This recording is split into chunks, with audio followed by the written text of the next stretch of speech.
Bagaimana dengan bank syariah? Bank syariah ditukarkan dari transaksi uang kepada barang. Itu yang disebut dengan bai' al-murabahah.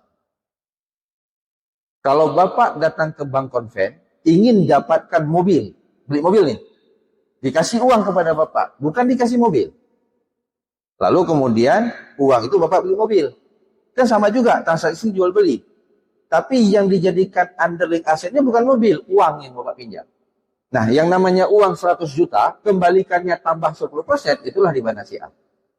Karena uang. Datang bank syariah, bagaimana supaya tidak riba? Dia lakukanlah transaksi jual beli. Uang yang dikasih kepada Bapak, beli mobil. Mobil itu milik siapa? Milik bank. Lalu bank ngejual. Nah, ini diubah klasternya, Pak. Itu maksudnya. Dari klaster uang, dipindah ke barang. Underlying asetnya apa yang dipertukarkan di bank syariah adalah barang. Itulah yang disebut dengan jual beli murabahah. Sama, dia tetap menetapkan misalnya keuntungan 10%. Dia beli mobil dengan harga 100 juta, ditetapkan sama bank keuntungan saya 10%. Maka dia jual lah. Dia tanya, Bapak berapa lama cicilannya? Cicilan saya 2 tahun. Berarti 2 tahun 10% tambah 10% jadi 20%. Maka kalau Bapak beli mobil dengan harga 100 juta, Bapak harus tambah dengan 20 juta berikutnya. Maka bank membuat harga perolehan barang 100 juta, ditambah keuntungan bank 20 juta, maka dijual akad transaksi berikutnya adalah jual beli barang dengan harga mobil 120 juta. Dipindah dari klaster uang kepada barang. Terbentuklah hutang. Nah, hutang itu yang kemudian dibayar secara cicilan selama 2 tahun. Kalau kita lihat pada pola cicilannya, nggak ada beda antara bank syariah dengan bank konven. Itu yang saya ingin katakan. Maka orang sering mengatakan, Ustaz, ana beda Ustaz, sami mawon. Satu pakai akad bismillah, satu nggak pakai basmalah. Kalau kita pakai dua-dua kan sama aja Ustaz. Beda Bapak. Yang satu menjadikan uang sebagai underlying aset, yang satu menjadikan barang sebagai underlying aset. Jadi uang dipindah ke barang. Terjadilah transaksi jual beli. Sederhananya begini, saya butuh mobil. Bapak minta saya untuk beli mobil. Saya pergi ke Medan. Saya belilah mobil dengan keinginan Bapak 100 juta kan. Saya bawa pulang mobil. Lalu saya bilang, Pak, ini ada biaya Pak. Biaya transportasi, biaya pembelian, dan tambah untung saya Pak.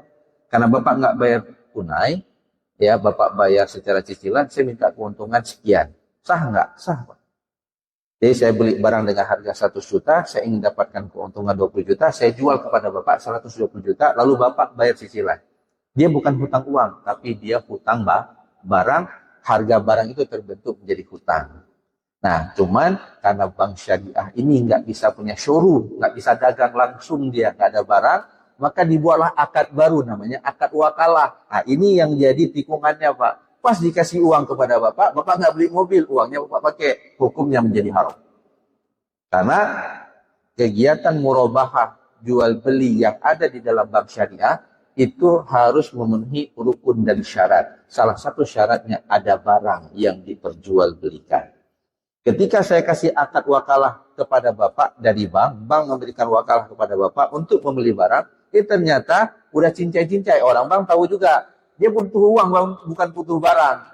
Dia buat akad jual beli, barang nggak ada, maka rukun jual beli tidak terpenuhi, hukumnya menjadi haram. Keuntungan bank haram, perbuatan itu menjadi haram, batal. Kalau uang itu tetap diambil oleh bank, maka tidak bisa diakui sebagai pendapatan halal. Ini tikungan. Jadi dua-dua harus kita berikan pemahaman. Ada nasabah dengan bank, sebut uang dalam hari raya. Dibilang sama si AU, account officer ataupun ahli olah. Saya sering guru seperti itu, ahli olah. Pak, nggak bisa pinjam uang Pak, harus ada underlying aset barang. Nggak apa-apa, kita buat aja kwitansi jual beli mobil. Mobilnya nggak dibeli Pak, hukumnya haram. Karena yang diperdagangkan adalah uang.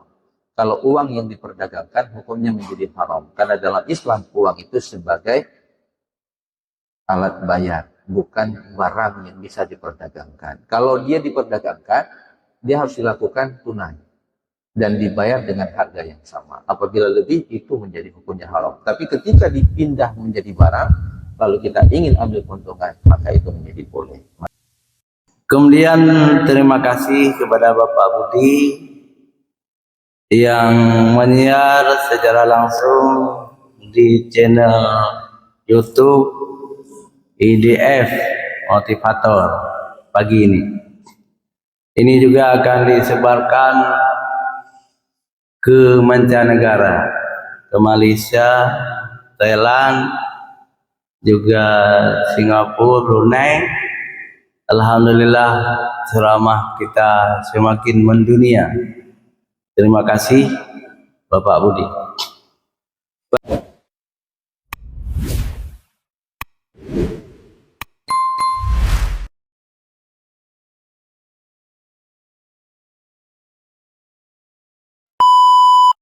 Assalamualaikum warahmatullahi wabarakatuh. Alhamdulillah rabbil alamin wal 'aqibatu lil muttaqin wala 'udwana illa 'alal zalimin. Asyhadu an la ilaha illallah wahdahu la syarika lah wa asyhadu anna sayyidana wa nabiyyana Muhammad sallallahu alaihi wasallam. Allahumma la 'ilma lana illa ma 'allamtana innaka antal 'alimul hakim wa tub 'alaina innaka antat tawwabur rahim. Rabbi shrah li sadri wa yassir li amri wa hlul 'uqdatam min lisani yafqahu qawli.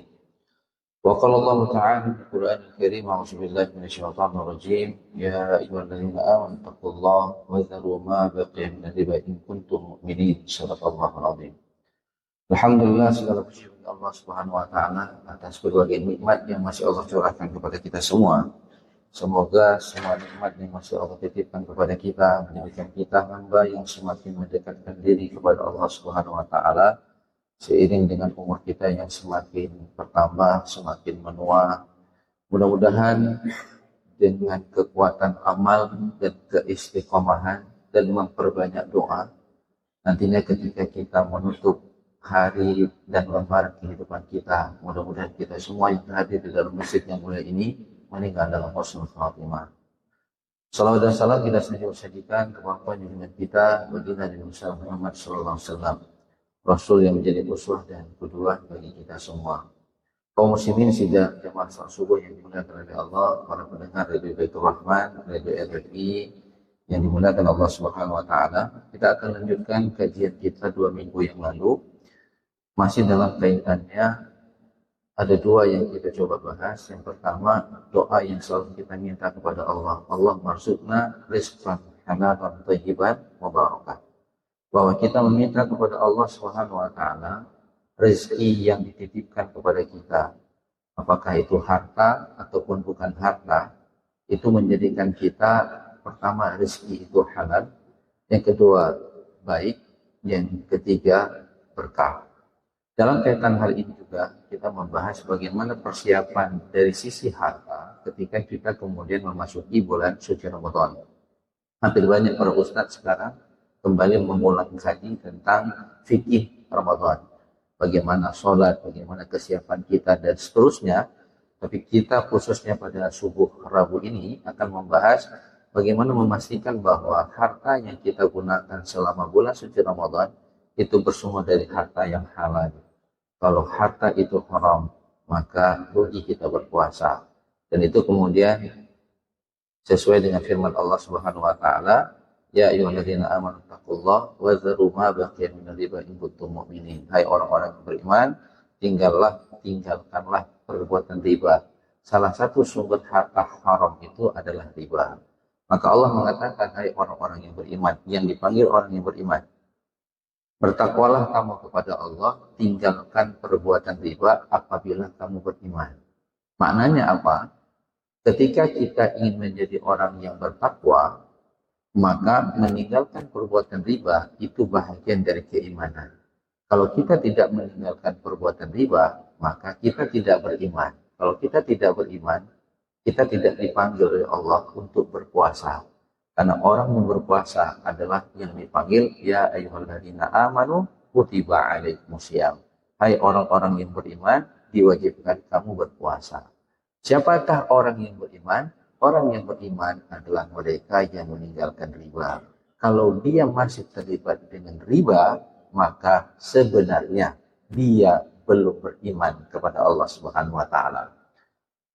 Dalam kaitan ini juga firman Allah Subhanahu wa taala ketika Allah Subhanahu wa taala memanggil orang-orang beriman juga, ya ayyuhalladzina amanu kulu min thayyibat, hai orang-orang yang beriman makanlah yang baik-baik. Tidak dipanggil hai orang-orang yang beriman makanlah yang halal. Karena konstruksi keimanan kita kepada Allah memastikan kita meninggalkan perbuatan yang diharamkan oleh Allah Subhanahu wa taala. Apabila orang beriman masih mengambil harta yang sumbernya haram, apakah itu riba? Apakah curang dalam takaran dan timbangan? Apakah tadlis melakukan penipuan? Ataupun terlibat dengan judi? Hari ini ada judi online. Apabila dia masih terlibat dan dia mendapatkan harta dari perbuatan yang diharamkan oleh Allah Subhanahu wa taala, maka sebenarnya imannya kepada Allah belum sempurna. Maka jemaah yang dimuliakan oleh Allah Subhanahu wa taala, kita akan lanjut.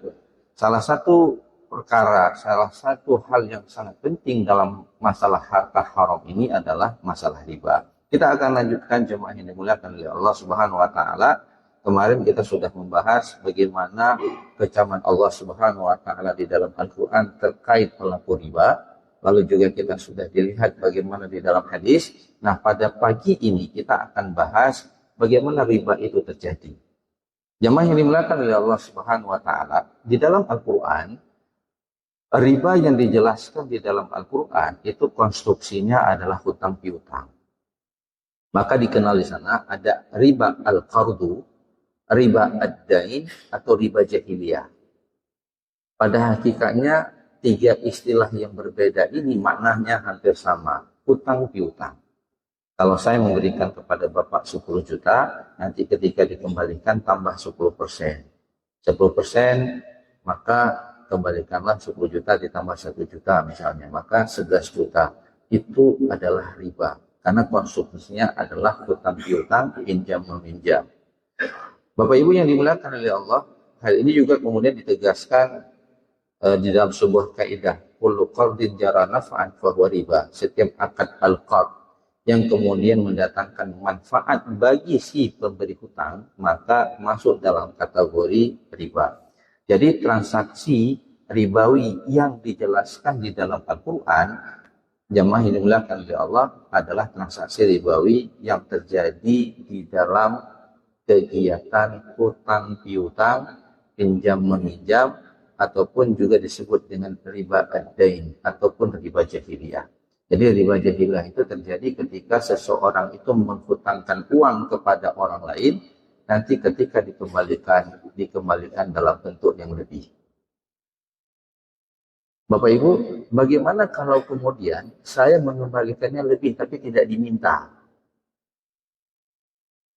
Kalau saya membuat akad, ini saya kasih pinjam kepada Bapak ataupun hutang, 10 juta nanti kembalikan 11 juta, saya buat perjanjian di awal, maka itu riba. Tapi kalau kemudian tidak dibuat perjanjian, atas kesadaran diri kita sebagai orang penerima hutang karena kita membutuhkan uang, maka itu sunnah hukumnya. Selama tidak diperjanjikan. Hal ini terjadi sama Rasulullah, sudah berapa kali kita jelaskan di sini. Rasulullah pernah berhutang sama seorang Yahudi, itu seekor unta dengan umur 2 tahun.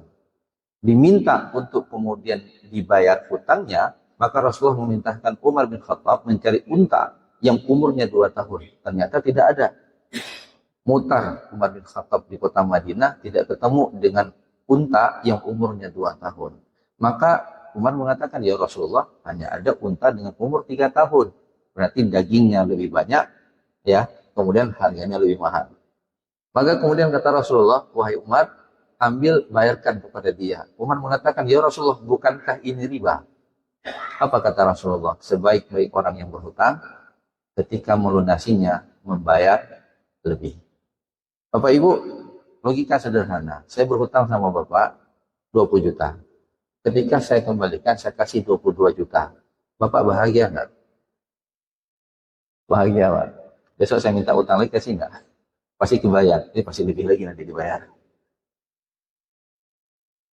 Ini implementasi dari hadis Rasulullah, ma la yashkurun nas la yashkurullah. Mereka yang tidak pandai berterima kasih kepada manusia, dia tidak pandai berterima kasih kepada Allah. Jadi sebenarnya hutang piutang itu kan sifatnya ta'awun, takaful, tolong menolong. Maka ketika saya dibantu oleh Bapak, saya butuh uang, anak saya mau kuliah ini lagi bayar SPP di beberapa kampus. Nggak punya uang, saya pinjam uang sama Bapak 10 juta untuk bayar SPP anak saya. Berarti saya kan mendapatkan bantuan. Apa salahnya ketika saya punya uang, saya berterima kasih atas bantuan Bapak. Ketika orang menghutangkan, dia mendapatkan pahala. Ketika kita membayar hutang, kita ingin juga mendapatkan pahala. Bagaimana membuat orang itu bahagia dengan kita membawa kelebihan dari uang yang kita hutang, lebih dari yang sebenarnya. Maka Bapak Ibu yang dimuliakan oleh Allah, indah sekali Islam. Satu sisi kita disuruh tolong orang lain, di sisi lain orang yang ditolong berterima kasih. Cuma dalam masyarakat kita, jangankan ngasih lebih, utang yang aja nggak dibayar, itu yang jadi masalah. Utang aja nggak dibayar, apalagi berharap lebih. Nah, ini jamaah yang dimuliakan oleh Allah, ini problem dalam kehidupan sosial kita, juga kemudian masyarakat kita gemar berhutang, tapi tidak gemar membayar. Nah, ini jadi masalah. Nah, Bapak Ibu yang dimuliakan oleh Allah, lalu kemudian di dalam hadis, Rasulullah SAW itu menjelaskan dua jenis riba berikutnya. Jadi riba hutang piutang, atau disebut dengan riba ad-dain, atau riba al-qardu, atau juga kemudian riba jahiliyah. Di dalam hadis, kemudian Rasulullah SAW menyebutkan dua jenis riba berikutnya. An Ubadah bin Samit qala Rasulullah SAW, al-zahab bil-zahab, wal-fiddah bil-fiddah, wal-burru bil-burri, bil-syair bil-syair, wal-tamar bil-tamar, wal-milhi bil-milhi, mislan bi-mislin, sawa'an bi-sawa'in, yadan bi-yadin. فإذا اختلف هذه الأصناف فبيعوا كيف شئتم إذا كان يدا بيده. Dari Ubadah bin Samit, dia berkata Rasulullah Shallallahu Alaihi Wasallam bersabda, emas dengan emas, perak dengan perak, gandum dengan gandum, barli dengan barli, ataupun ini juga jerawat, dia sejenis makanan. Kemudian kurma dengan kurma, garam dengan garam, tidak mengapa jika dipertukarkan dengan takaran yang sama beratnya, dan dilakukan secara tunai. Jika jenisnya berbeda, apabila 6 jenis komoditi ribawi ini berbeda jenis, maka juallah sesuka hatimu dengan tunai dan langsung serah terima. Artinya, kalau dia kemudian berbeda jenis, maka boleh timbangannya berbeda, tapi harus dilakukan secara tunai. Nah, di sini nanti, Bapak Ibu, di dalam hadis, riba muncul 2 jenis baru. Kalau dalam Al-Quran itu sifatnya hutang piutang, maka di dalam hadis, riba yang terjadi di dalam hadis yang dilarang oleh Rasulullah, yang pertama adalah riba fadl, dan yang kedua riba nasi'ah. Apa yang dimaksud dengan riba fadl? Pertukaran barang ribawi. Nah, barang ribawi, Bapak Ibu yang dimuliakan oleh Allah, di dalam hadis ini dijelaskan ada 6. Para ulama kemudian menyimpulkan bahwa barang ribawi ini, Bapak Ibu yang dimuliakan oleh Allah Subhanahu wa taala, dikategorikan dalam 2 klaster. Klaster pertama adalah as-saman, az-zahab wal fiddah. Emas dan perak itu dimasukkan dalam kategori harga. Sedangkan kemudian kurma, kemudian barli, kemudian garam, itu dimasukkan dalam kategori makanan pokok dan dia bertahan dalam waktu yang lama. Maka jemaah yang dimuliakan oleh Allah, apabila dipertukarkan emas dengan emas, boleh, tapi syaratnya harus dilakukan tunai dan jenis beratnya juga sama.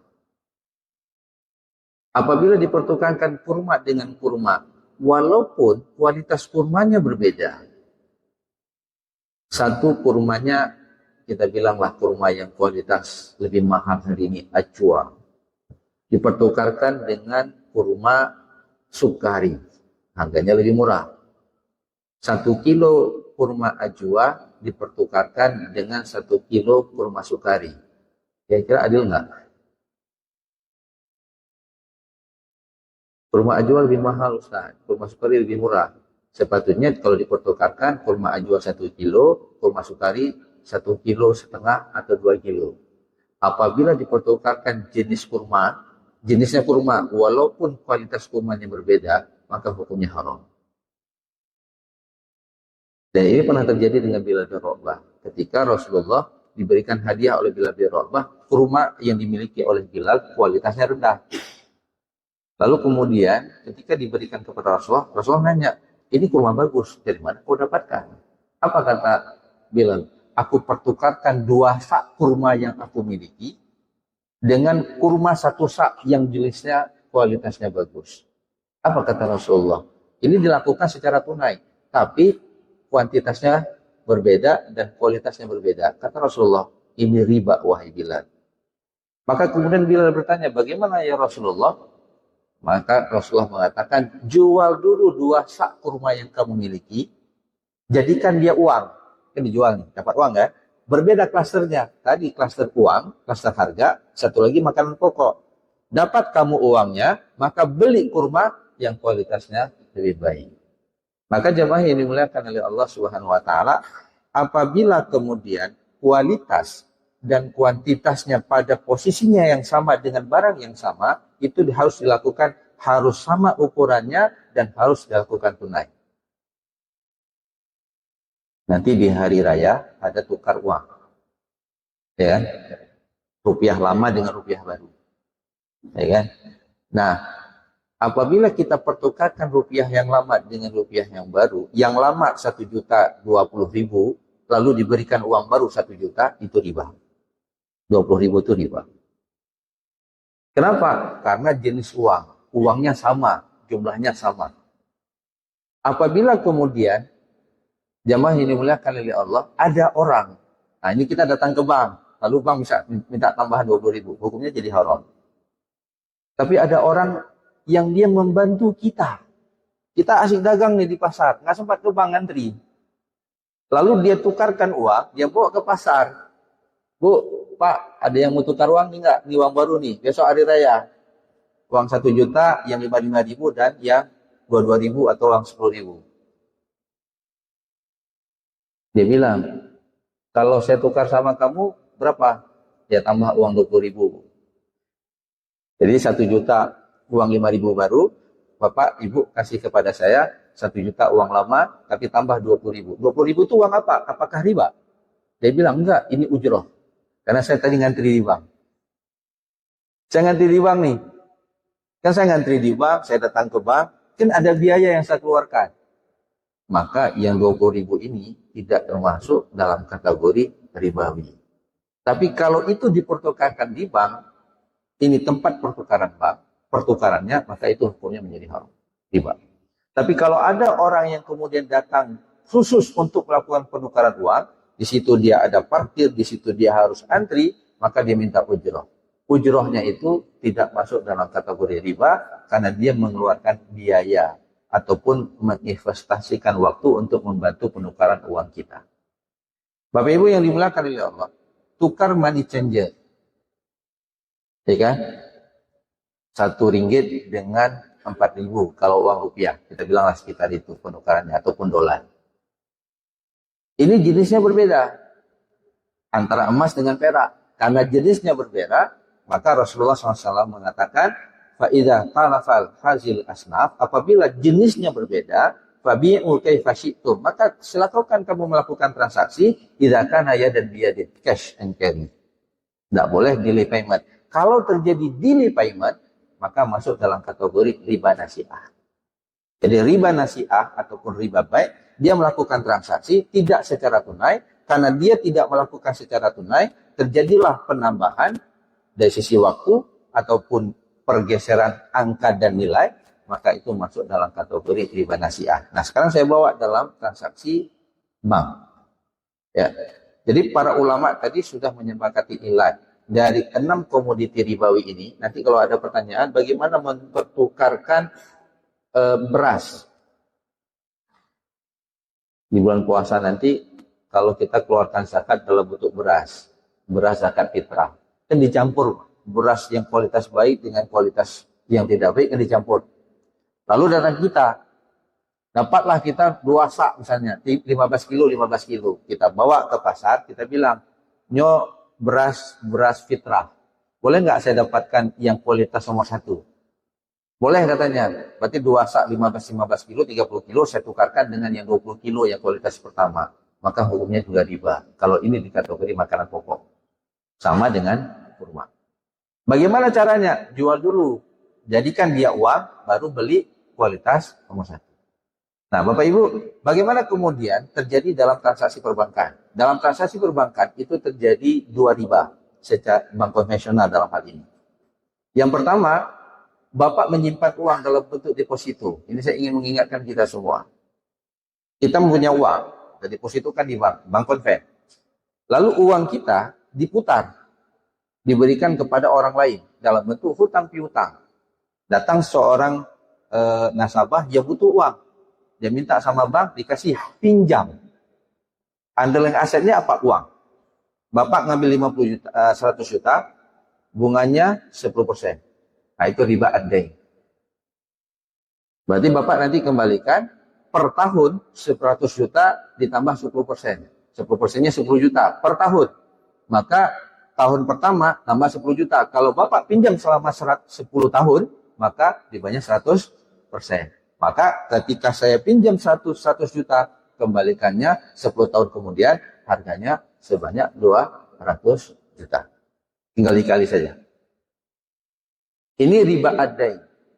Lalu ada orang mengatakan, saya bukan pinjam Pak, saya putar investasi. Saya buat kegiatan usaha. Datang saya ke bank, saya punya investasi. Bank konven kasih uang kepada saya. Lalu saya putar dalam bisnis. Apakah itu termasuk riba? Pertanyaannya, bank memberikan uang dalam bentuk investasi kepada Bapak, usahanya atau uangnya? Kalau uangnya yang dijadikan underlying aset, maka itulah riba nasi'ah.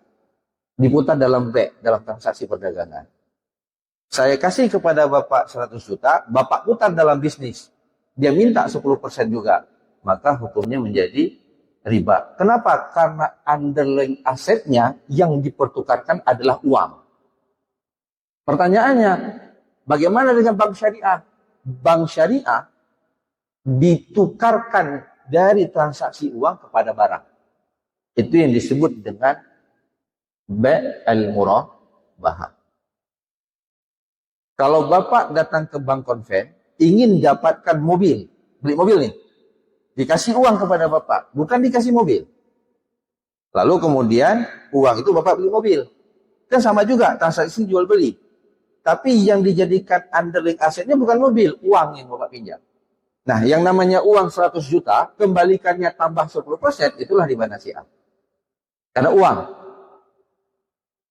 Datang bank syariah, bagaimana supaya tidak riba? Ya lakukanlah transaksi jual beli. Uang yang dikasih kepada Bapak, beli mobil. Mobil itu milik siapa? Milik bank. Lalu bank ngejual. Nah, ini diubah klasternya, Pak. Itu maksudnya. Dari klaster uang, dipindah ke barang. Underlying asetnya apa yang dipertukarkan di bank syariah adalah barang. Itulah yang disebut dengan jual beli murabahah. Sama, dia tetap menetapkan misalnya keuntungan 10%. Dia beli mobil dengan harga 100 juta, ditetapkan sama bank keuntungan saya 10%. Maka dia jual lah. Dia tanya, Bapak berapa lama cicilannya? Cicilan saya 2 tahun. Berarti 2 tahun 10% tambah 10% jadi 20%. Maka kalau Bapak beli mobil dengan harga 100 juta, Bapak harus tambah dengan 20 juta berikutnya. Maka bank membuat harga perolehan barang 100 juta, ditambah keuntungan bank 20 juta, maka dijual akad transaksi berikutnya adalah jual beli barang dengan harga mobil 120 juta. Dipindah dari klaster uang kepada barang. Terbentuklah hutang. Nah, hutang itu yang kemudian dibayar secara cicilan selama 2 tahun. Kalau kita lihat pada pola cicilannya, tidak ada beda antara bank syariah dengan bank konven. Itu yang saya ingin katakan. Maka orang sering mengatakan, Ustaz, hanya beda Ustaz, sami mawon. Satu pakai akad bismillah, satu nggak pakai basmalah. Kalau kita pakai dua-dua kan sama aja Ustaz. beda Bapak. Yang satu menjadikan uang sebagai underlying aset, yang satu menjadikan barang sebagai underlying aset. Jadi uang dipindah ke barang. Terjadilah transaksi jual beli. Sederhananya begini, saya butuh mobil, Bapak minta saya untuk beli mobil, saya pergi ke Medan, saya belilah mobil dengan keinginan Bapak 100 juta kan, saya bawa pulang mobil, lalu saya bilang, Pak, ini ada biaya Pak, biaya transportasi, biaya pembelian, dan tambah untung saya Pak, karena Bapak nggak bayar tunai, ya Bapak bayar secara cicilan, saya minta keuntungan sekian. Sah nggak? Sah Pak. Jadi saya beli barang dengan harga 100 juta, saya ingin dapatkan keuntungan 20 juta, saya jual kepada Bapak 120 juta, lalu Bapak bayar cicilan. Dia bukan hutang uang, tapi dia hutang barang, harga barang itu terbentuk menjadi hutang. Nah, cuman karena bank syariah ini nggak bisa punya showroom, nggak bisa dagang langsung, dia nggak ada barang, maka dibuatlah akad baru namanya akad wakalah. Nah, ini yang jadi tikungannya Pak. Pas dikasih uang kepada Bapak, Bapak nggak beli mobil, uangnya Bapak pakai, hukumnya menjadi haram. Karena kegiatan murabahah jual beli yang ada di dalam bank syariah itu harus memenuhi rukun dan syarat. Salah satu syaratnya ada barang yang diperjualbelikan. Ketika saya kasih akad wakalah kepada Bapak dari bank, bank memberikan wakalah kepada Bapak untuk membeli barang, ternyata udah cincai-cincai. Orang bank tahu juga, dia butuh uang, bukan butuh barang. Dia buat akad jual beli, barang nggak ada, maka rukun jual beli tidak terpenuhi, hukumnya menjadi haram. Keuntungan bank haram, perbuatan itu menjadi haram, batal. Kalau uang itu tetap diambil oleh bank, maka tidak bisa diakui sebagai pendapatan halal. Ini tikungan. Jadi dua-dua harus kita berikan pemahaman. Ada nasabah dengan bank, sebut uang dalam hari raya. Dibilang sama si AU, account officer ataupun ahli olah. Saya guru seperti itu, ahli olah. Pak, nggak bisa pinjam uang, Pak. Harus ada underlying aset barang. Nggak apa-apa, kita buat ya kwitansi jual beli mobil. Mobilnya nggak dibeli, Pak. Hukumnya haram. Karena yang diperdagangkan adalah uang. Kalau uang yang diperdagangkan, hukumnya menjadi haram. Karena dalam Islam, uang itu sebagai alat bayar, bukan barang yang bisa diperdagangkan. Kalau dia diperdagangkan, dia harus dilakukan tunai dan dibayar dengan harga yang sama. Apabila lebih, itu menjadi hukumnya haram. Tapi ketika dipindah menjadi barang, lalu kita ingin ambil keuntungan, maka itu menjadi boleh. Maka jamaah yang dimuliakan oleh Allah Subhanahu wa taala, kita pastikan tidak ada harta kita yang berputar dalam kegiatan yang mengandung unsur riba. Saya ingin simpulkan bahwa di dalam Al-Qur'an, riba yang dilarang adalah riba hutang piutang. Sedangkan di dalam hadis itu ada dua riba berikutnya yang dikomoditikan kepada dua komoditas. Yang pertama makanan pokok, yang kedua alat tukar, yaitu uang. Apabila dipertukarkan, harus dilakukan, kalau barangnya sama, harus dipertukarkan secara sama kualitasnya, sama kuantitasnya, dan juga harus dilakukan tunai. Apabila berbeda klasternya, maka boleh dilakukan pertukaran dengan perbedaan rupiah dengan ringgit. Boleh berbeda 3.000 dengan 3.000 dengan 1 ringgit. Nggak mungkin kita samakan, tapi harus dilakukan tunai. Kalau berbeda dari sisi jenis, lalu tidak dilakukan secara tunai, dia jadilah riba nasi'ah.